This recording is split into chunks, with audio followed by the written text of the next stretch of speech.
அன்புடன் வரவேற்கின்றேன் tamilagp சேனலுக்கு. நான் உங்கள் ஏஜென்ட். இன்றைக்கி இந்த வீடியோவில் என்ன பார்க்க போகிறோம்னு சொன்னால், வானத்தில் நிறைய சேட்டலைட் எல்லாம் இருக்குல்ல, அந்த சேட்டலைட் எல்லாம் என்ன வேலை செய்யுது, என்ன மாதிரி இந்த பூமிக்கு பயன் தருது, இதை பற்றி தான் இந்த வீடியோவில் பார்க்க இருக்கிறோம்.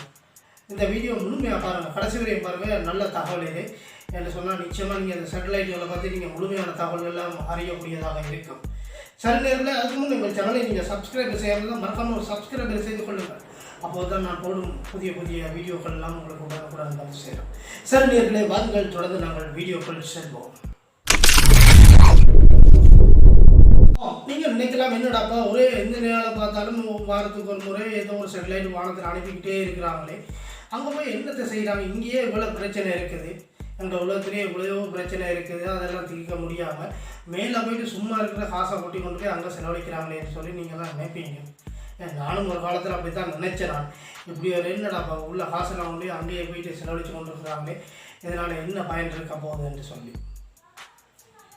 காலத்தில் பார்க்கும்போது தான் நிறைய விஷயங்களை நாங்கள் அறியக்கூடியதாக இருக்குது என்று சொன்னால், நிறைய விஷயங்களை இந்த சேட்டலைட் மூலமாக இந்த பூமியில் பயன்படுத்த இருக்கிறார்கள்.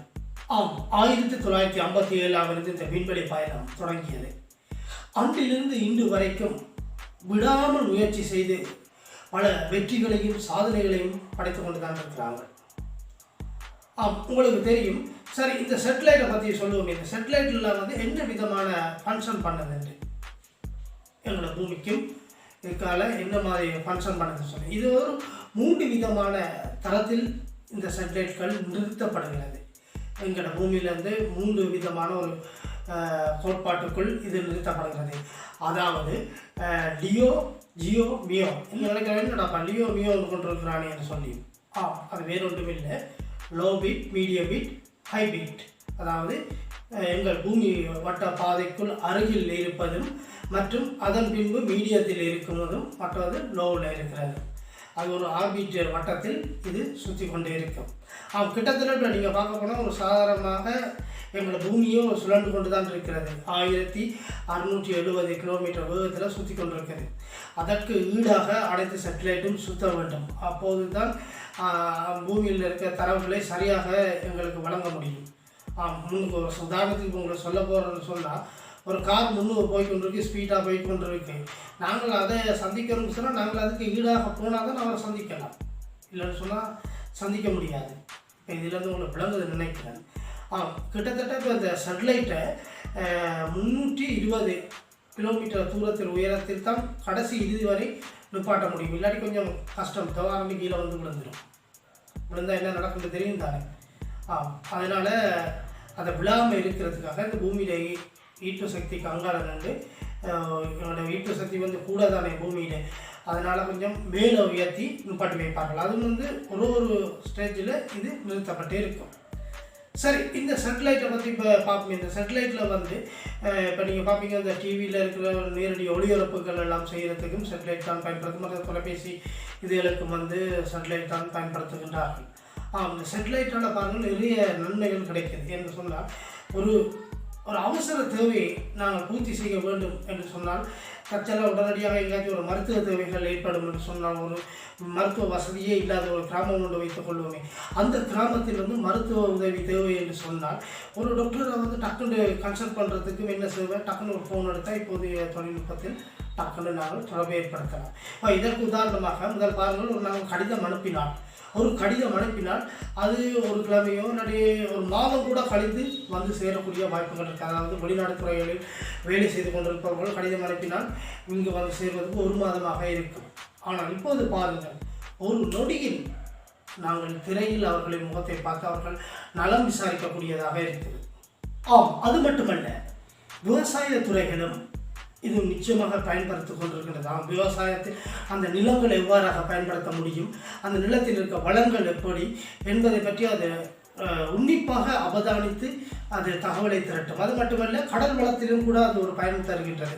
கடலில் இருக்கும் மீன்கள் எந்தெந்த பிரதேசத்தில் இருக்கிறது, எந்த இடத்தில் இருக்கின்றது, உடனடியாக அதை கண்டறிந்து தகவலை தரக்கூடிய இதனால் பொருளாதார ரீதியிலும் மிகவும் வளர்ச்சி அடையக்கூடிய ஒரு வாய்ப்பையும் இது கிடைக்கின்றது இந்த சேட்டலைட்டால். இந்த சேட்டலைட்டால் மீன்கள் எங்கெங்கே இருக்குன்னு சொல்லி உடனடியாக கண்டுபிடிச்சி சொல்லிடுவாங்க. அதை வச்சு கொண்டு டக்குன்னு மீனை பிடிச்சிடலாம். மட்டுமில்லை, இப்போ உங்களுக்கு தெரியும், நாங்கள் உடனடியாக ஒரு இடத்துக்கு நாங்கள் சொல்ல வேணும்னு சொன்னால், ஆனால் இந்த வழி ரோட்டு எங்கெல்லாம் போகுது, இந்த இடத்துக்கு நாங்கள் எப்படி போகிறது என்று கேட்டு தான் போக வேண்டிய நம்ம இருந்தது.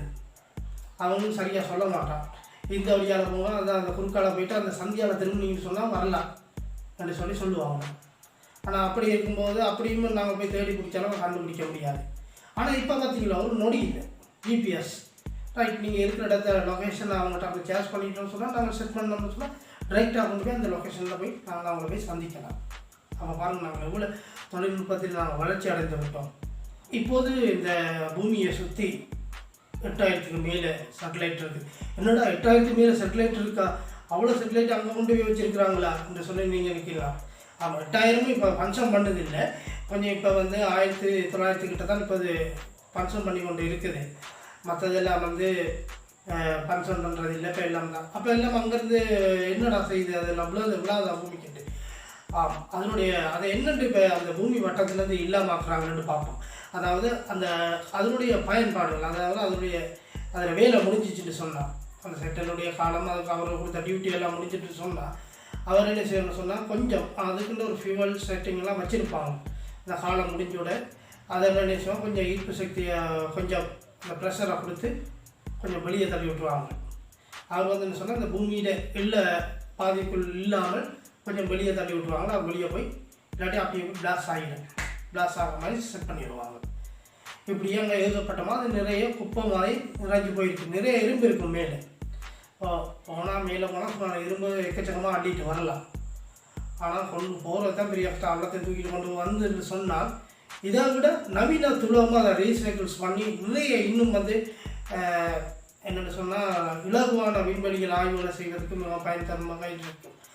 நிச்சயமாக எதிர்காலத்தில் எப்படியாச்சும் அந்த ஸ்பேஸ் ஸ்டேஷன்லேயே ஒரு திட்டத்தை வகுப்பார்கள் எதிர்பார்க்கின்றோம். என்னென்னு சொன்னால், டக்குனு அதில் காலம் முடிய போகுதுன்னு சொன்னால் சேட்டலைட்டில் கொண்டு போய் உடனடியாக ஸ்பேஸ் ஸ்டேஷனோட கனெக்ட் பண்ணி அந்த ஸ்பேஸ் ஸ்டேஷனுடைய அதனுடைய மீன் சுழற்சியை அங்கேயிருந்து செய்து கொண்டு மீண்டும் அதை அந்த சேட்டலைட்டை பயன்படுத்தக்கூடிய வகையில் அவர்கள் செயல்படுவார்கள் என்று எதிர்பார்க்கப்படுகிறது.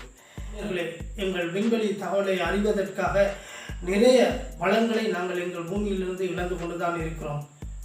உங்களுக்கு தெரியும், இவ்வளவு உற்பத்தியும் அங்கே மேலே பறந்து கொண்டு வீணாக அதனுடைய காலங்களை கழிந்த பின்பும் வீணாக இன்னும் மிதந்து கொண்டு இருக்கும் விண்வெளி பொருட்கள் அனைத்தும் எங்கள் பூமியில் உற்பத்தி செய்யப்பட்ட பொருட்கள் தான். இந்த வளங்களை நாங்கள் கொண்டு போய் வெளியால் கொண்டு போய் தூக்கி எறிகிறோம். இப்படியே இப்போ சென்று கொண்டு இருந்தால் எங்கள் பூமியில் இன்னும் நிறைய வளங்கள் குறைந்து கொண்டு தான் போகும். நான் முன்பு கூறியதை போல, அதாவது சர்வதேச விண்வெளி நிலையத்திலே மீன் சுழற்சி வகையில் செயல்பட்டால் ஓரளவுக்கு இந்த எங்கள் வளங்களை குறைப்பதற்கு மிகவும் இலகுவாக இருக்கும். சரிஞர்களே, ஏற்கனவே நிறைய நண்பர்கள் இந்த சேட்டலைட்டை பற்றி நிறைய வீடியோக்கள் போட்டிருக்கிறார்கள். நானும் இதை பற்றி சொல்லி உங்களை போர் அடிக்க விரும்பலை. நான் இந்த தகவலை சும்மா உங்களை கூறியிருந்தேன். இதில் எப்படி ஒரு பெனிஃபிட் இருக்குது என்று சொல்லி. சரி, இந்த வீடியோ உங்களுக்கு பிடிச்சிருந்தால் மறக்காமல் இந்த வீடியோக்கு ஒரு லைக் பண்ணுங்கள். எங்கள் சேனலையும் நீங்கள் சப்ஸ்கிரைபர் செய்வீர்கள் என்று நம்புகின்றோம். மறக்காமல் ஒரு சப்ஸ்கிரைபரையும் செய்து கொள்ளுங்கள். சரி நேரங்களை மீண்டும் ஒரு நல்ல ஒரு வீடியோவில் உங்களை நான் சந்திக்கும் வரை உங்களிடம் விடைபெற்றுக் கொள்வது உங்கள் AGP. நன்றி, வணக்கம்.